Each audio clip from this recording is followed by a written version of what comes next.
전라북도에 대한 국정감사에서 내실 없는 투자 유치가 도마에 올랐습니다. 삼성 투자 유치도 헛물만 켠 게 아니냐는 비판이 나왔습니다. 내년 총선 공천에 안심번호 도입 가능성이 높습니다. 착신전환 논란이 특히 심한 도내에서 영향과 파장이 클 전망입니다. 정읍교도소가 문을 열었습니다. 감시대 없는 첨단 시설이 설치됐으며 직원과 면회객들로 지역경제 효과가 기대됩니다. 여러분 안녕하십니까? 전북권 뉴스입니다. 양해각서라고 들어보셨는지요? 보통 본계약 전에 원활한 업무 진행을 위해서 맺는 구속력 없는 약속인데요. 단체장들은 마치 본계약인 것처럼 치정용으로 포장하는 일이 잦습니다. 과거 새만금의 삼성투자 유치도 그중 하나인데 오늘 전라북도에 대한 국회 국정감사에서 쟁점이 됐습니다. 박찬익 기자의 보도입니다. 새만금에 투자하겠다는 국내외 기업은 57곳, 투자 계획은 12조 6천억 원에 이릅니다. 하지만 이 가운데 실제 계약은 4분의 1 수준이고 나머지는 MOU에 그치고 있습니다. 이미 21개 업체는 중도에 투자를 철회하거나 폐업해 MOU 체결이 빈수레에 불과하다는 국토의 위원들의 질타가 쏟아졌습니다. 전체 총사업부 중에 절반 정도가 민간에서 조달돼야 되는데 그렇지 않습니까? 네, 맞습니다. 이분들이 뭐 이렇게 MOU만 체결해놓고 MOU가 휴지 조각되면 어떡하겠냐고. 특히 야당 의원들은 7조 6천억 원을 약속한 삼성이 투자 의지가 있는지 의문을 제기했고 전라북도 역시 답답한 심정을 감추지 않았습니다. 투자 협약 이후에 삼성그룹의 투자 계획에 대해서 논의한 바 없다 그랬어요. 그럼 세 차례 지금 그런 논의조차 않고 무엇 때문에 만난 건지. 몇 차례 접근들을 했는데 약간 막연하다라는 느낌을 좀 갖고 있기 때문에 일부 위원들은 현재 세종시에 있는 새만금 개발청이 새만금 현장으로 이전하는 계획이 왜 터덕거리고 있는지 추궁했습니다. 우리 새만금 개발청장을 비롯한 간부진들이 새만금으로 오겠다는 어떤 의지가 약하단 말이에요. 또 새만금 내부 개발이 활성화되기 위해서는 새만금의 국제공항이 필요하다며 국토부에 검토를 주문했고 국책 사업에 대한 지역건설업체의 참여 확대를 위한 관련 조례 제정을 요구하기도 했습니다. MBC 뉴스 박찬익입니다. 기존의 유선전화 중심의 여론조사는 왜곡의 위험이 있고 실제 도내에서는 조작 사실이 밝혀지기도 했습니다. 이를 보완할 방안이 안심번호인데 정치권의 논란에도 도내 관심은 높습니다. 이창익 기자입니다. 지난 지방선거 당시 한 언론사는 1,000명의 전라북 도민을 대상으로 한 여론조사에서 유선의 36%가 휴대전화로 착신 전환됐다며 여론의 왜곡 가능성을 제기했습니다.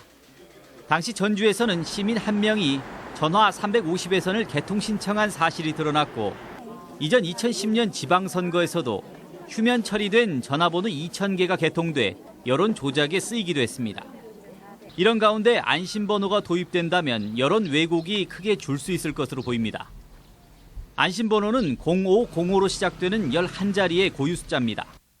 정당은 선관위를 거쳐 이동통신사로부터 번호를 받아 여론조사에 쓸 수 있는데 상대방을 전혀 알 수 없어 샘플 구성부터 왜곡 여지가 줄고 휴대전화 간 착신 전환도 광범위하게 일어나긴 어렵습니다.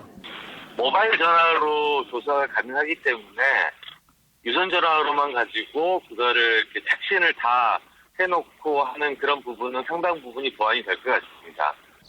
특히 전국구에서나 가능했던 휴대전화 여론조사가 도내 11개 지역구에서 가능하고 젊은 층의 참여 비율도 높일 수 있습니다. 반면 자신이 지지하지 않는 정당의 경선에 참여해 약한 후보에 투표하는 역선택을 막기 힘듭니다. 또 응답률이 2%도 안 되기 때문에 유권자가 적은 농촌 지역구에서는 이미 조직을 다져놓은 현역 의원에 훨씬 유리할 것이라는 지적도 있습니다.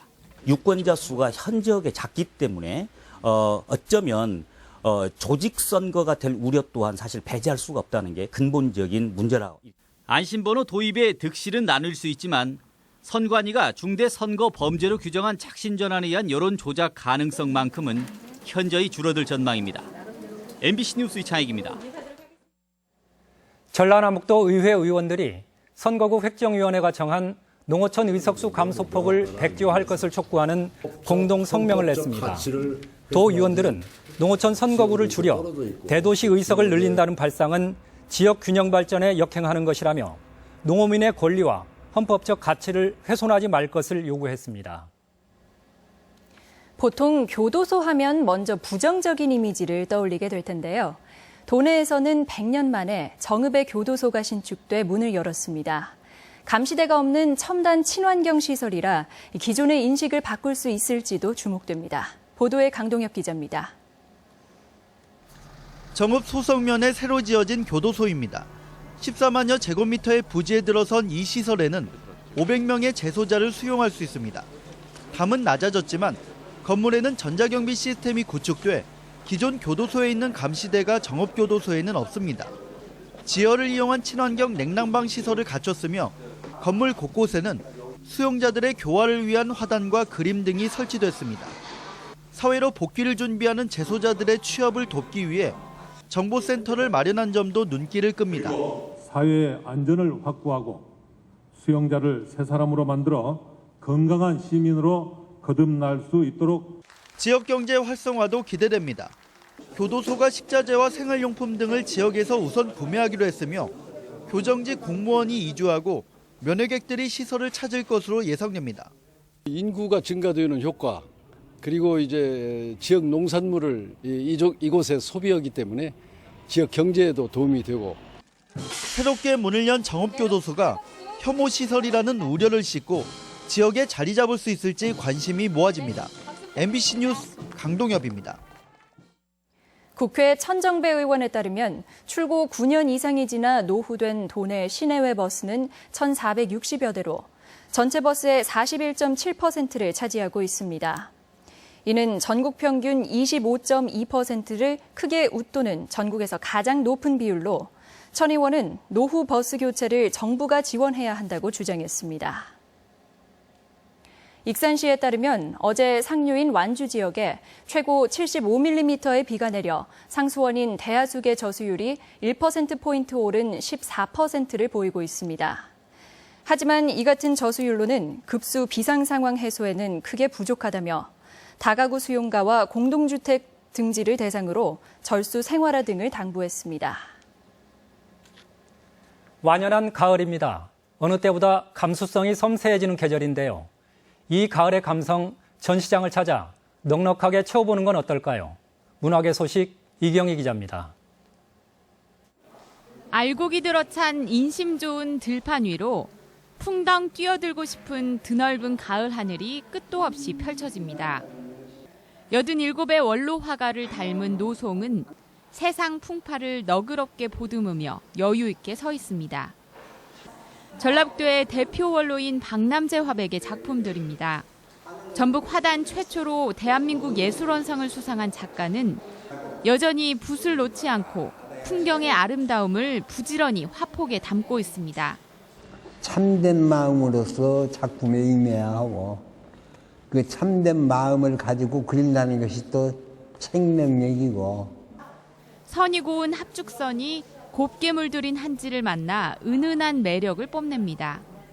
올해 중요 무형문화재로 지정된 김동식 선자장의 부채는 인고의 노력과 예스러움이 합쳐진 아름다운 예술품입니다.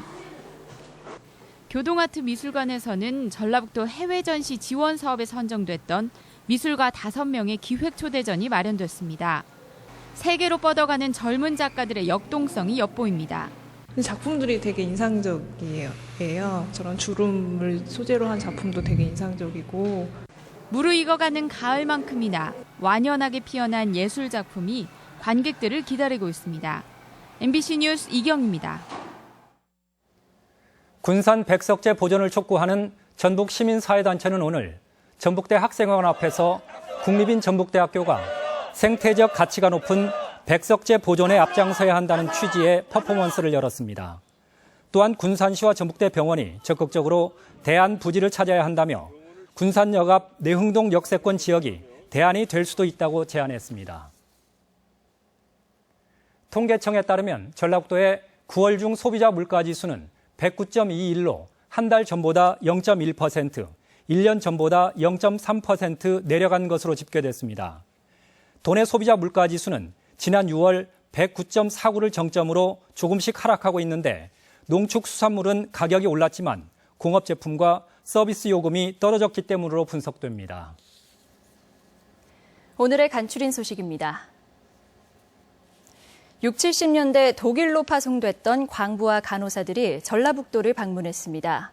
제독 호남향후회를 주축으로 하는 교포단 40여 명은 오늘부터 5박 6일의 일정으로 전주 한옥마을과 정읍 내장산 등을 둘러보고 남해처럼 전북에도 독일 마을을 조성하는 문제를 논의할 예정입니다.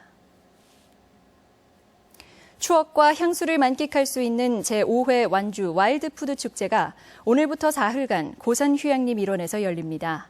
이번 축제에선 야생의 먹거리를 확대하고 철렵과 화덕 등 체험 행사가 진행됩니다. 전주 아중리 국민체육센터 수영장이 내부 공사를 마무리하고 다음 주 월요일 재개강합니다. 지난 한 달여간 노후된 시설을 보수했으며 공사 기간 동안 이용을 못한 회원은 기한이 연장됩니다. 전주 덕진경찰서 직원과 대학생들은 범죄 취약 지역에서 벽화 그리기 활동을 펼쳤습니다. 벽화 그리기는 환경을 개선해 범죄 심리를 차단하는 기법의 일종으로 서울 등에서 범죄 감소 효과가 보고돼 있습니다. 군산시가 자매도시인 경북 김천시와 협약을 체결하고 해외시장 공동 개척에 나섰습니다. 군산시는 다른 자매도시의 참여를 확대해 13개 나라 60개 도시와 국제 네트워크 공유를 목표로 하고 있습니다. 오늘 아침 7시쯤 완주 용진면 익산 장수간 고속도로 익산 분기점 부근에서 승합차 2대와 승용차 1대가 잇따라 추돌했습니다. 이 사고로 75살 이모 씨 등 6명이 다쳐 병원으로 옮겨졌으며 경찰은 앞을 제대로 보지 않고 운전을 하다 연쇄 추돌로 이어진 것으로 보고 정확한 경위를 조사 중입니다. 오늘 오전 11시쯤 진안군 진안읍에서 가로등 전구 교체 작업을 위해 크레인 바스켓에 타고 있던 59살 김모 씨 등 2명이 5m 아래로 추락해 중상을 입었습니다. 경찰은 바스켓 연결 부위가 끊어지면서 사고가 난 것으로 보고 정확한 원인을 조사하고 있습니다. 순창군이 서울대학교 건강운동과학실과 공동으로 65세 이상 노인 1000여 명을 대상으로 노인 행복 맞춤형 체력 교실을 운영합니다. 전북권 뉴스였습니다.